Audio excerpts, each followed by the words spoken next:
नमस्कार मेरे प्रिय मित्रों। आज सुबह जब मैं अपने नित्य पूजा पाठ और ईश्वर स्मरण के बाद कुछ समय शांति से बैठी हुई थी, तभी अचानक मेरे YouTube चैनल पर एक शिव स्तुति चलने लगी। आशुतोष शशांक शेखर चंद्रमौलि चिदंबरा, कोटि कोटि प्रणाम शंभु, कोटि नमन दिगंबरा। जैसे ही यह स्तुति मेरे कानों में पड़ी, मेरा मन कुछ क्षणों के लिए बिल्कुल शांत हो गया। ऐसा लगा मानो कैलाश से कोई दिव्य पुकार मेरे हृदय तक पहुंच रही हो। मैं इस स्तुति को सुनती रही और उसके प्रत्येक शब्द के साथ मेरे मन में महादेव के प्रति नए नए भाव जागृत होते गए। फिर मन में एक विचार आया कि जो भाव इस स्तुति को सुनकर मेरे भीतर उठ रहे हैं, क्यों न उन्हें आप सभी के साथ साझा करूं। हो सकता है कि महादेव की कृपा से ये भाव आपके हृदय को भी स्पर्श कर जाए। जब मैं सुन रही थी आशुतोष, तो मुझे लगा कि महादेव हमें यह सिखा रहे हैं कि ईश्वर को पाने के लिए बड़े बड़े साधनों की आवश्यकता नहीं होती। भोलेनाथ तो केवल सच्चे मन के भूखे हैं।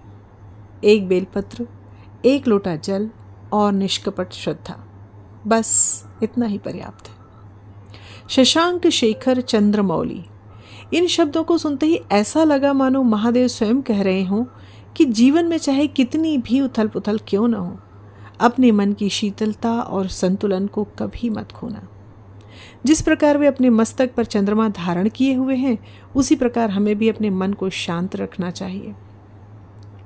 शंभु यानी सबका कल्याण करने वाले। तब मेरे मन में एक भाव आया कि शायद सच्ची भक्ति केवल पूजा करने में ही नहीं, बल्कि किसी के दुख को कम करने में, किसी निराश व्यक्ति को आशा देने में और किसी ज़रूरतमंद की सहायता करने में भी है। दिगंबर, इन शब्दों ने मुझे यह याद दिलाया कि इस संसार के सारे दिखावे एक दिन यहीं रह जाने वाले हैं और अंततः मनुष्य के साथ उसका प्रेम, उसके संस्कार और उसके कर्म ही जाएंगे। मित्रों, इस स्तुति को सुनते सुनते मुझे ऐसा अनुभव हुआ कि महादेव केवल कैलाश पर्वत पर ही नहीं रहते हैं, वे हर उस हृदय में हैं जहाँ करुणा, प्रेम, क्षमा और विनम्रता है।